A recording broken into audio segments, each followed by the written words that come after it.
melimpahkan taufik kepada kita semua untuk berbuat amal soleh sehingga kita beruntung dalam menggapai apa yang kita inginkan. Salawat dan salam senantiasa tercurah bagi junjungan kita Rasulullah Sallallahu Alaihi Wasallam. Beliaulah suri tauladan kita dalam berakhlakul karimah. Beliaulah katimul anbiya, penyempurna ajaran Islam.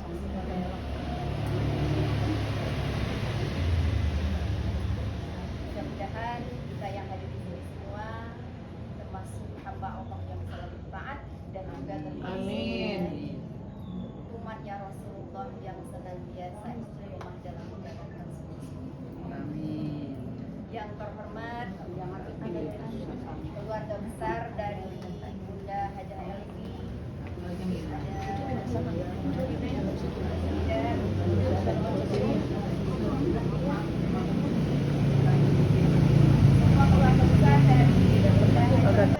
bukan ibu kakak, bukan, tapi pemimpin wilayah adalah orang yang ketika apapun yang terjadi di warganya dia datang duluan.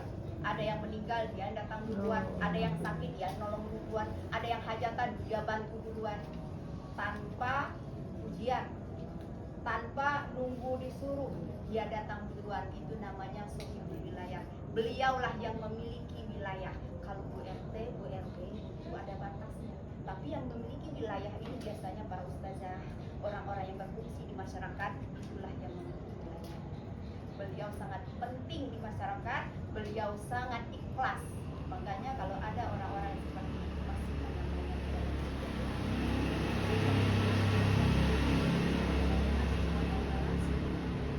Amin.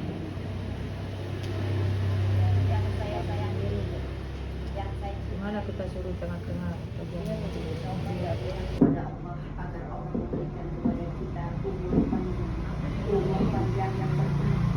Allah berikan kepada kita kesehatan, sehat zahir batin kita. Allah berikan kepada kita kesehatan, sehat jasmani rohani kita. Tentunya sehat dalam keadaan berkah. Allah beri kita rezeki yang melimpah, rezeki yang halal thayyibah, berkah. Allah berikan kepada kita ilmu yang luas, wawasan yang luas, berkah. Kita minta kepada Allah kita mampu menjalankan ibadah yang berkah. Kita memohon juga kepada Allah agar Allah beri kita kemampuan. Allah beri kita kesempatan untuk bisa beribadah di tengah-tengah. Bisa kita berziarah ke Madinah, ke makam Rasulullah.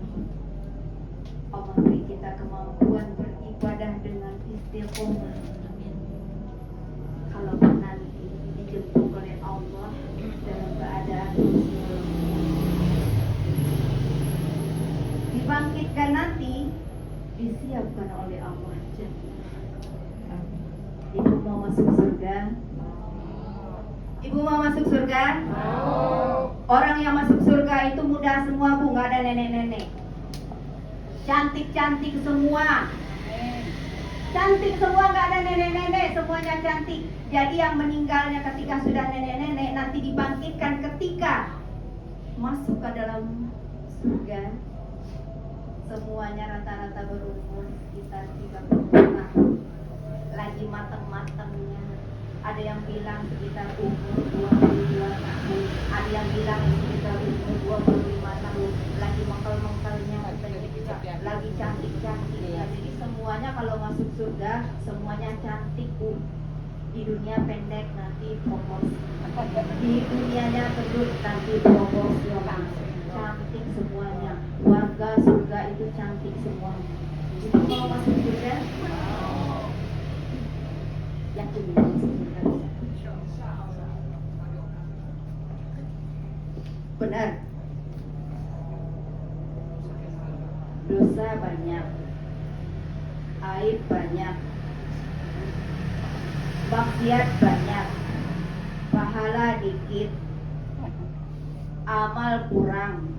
Mau masuk surga, mau masuk surganya surga tertinggi lagi, surga Firdaus. Kira-kira bisa nggak? Yakin? Pede amat? Bisa masuk surga? Gimana caranya? Gimana caranya supaya kita bisa masuk surga? Ada yang mengatakan kita itu tidak bisa masuk surga dengan amalan kita, karena tidak akan terkejar dengan amalan kita. Kita itu masuk surga karena rahmat Allah.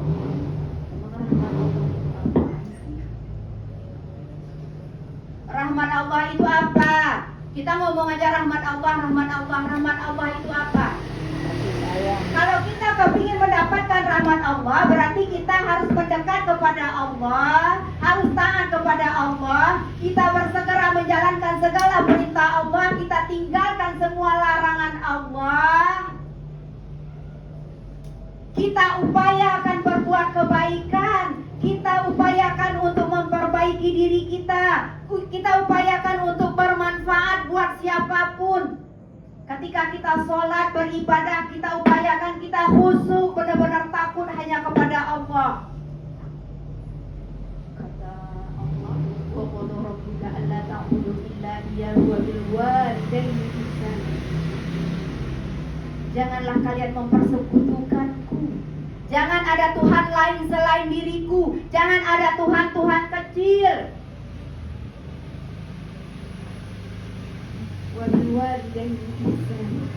Dan berbuat baiklah kepada kedua orang tua. Berarti berbuat baik kepada kedua orang tua kita, itu cara kita mendekatkan diri kepada Allah. Rasulullah mengatakan, ridallahu fi ridul walidaini wa saqatullahu suqtil walidaini. Ridhonya Allah tergantung kepada ridhonya orang tua, dan murkanya Allah tergantung kepada murkanya orang tua. Apakah kita sudah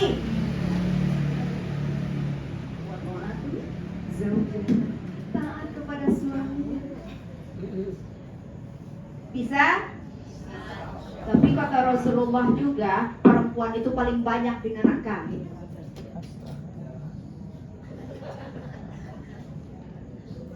Perempuan itu paling banyak di neraka. Kenapa?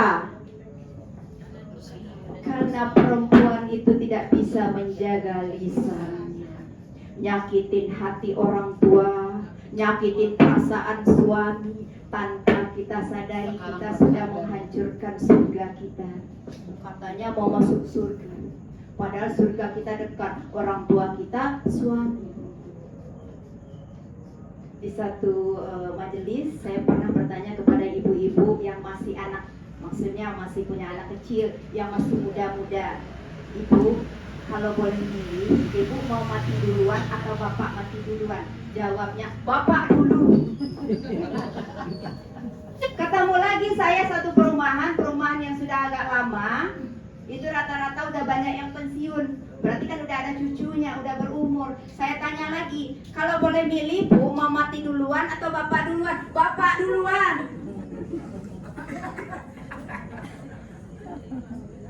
Kenapa?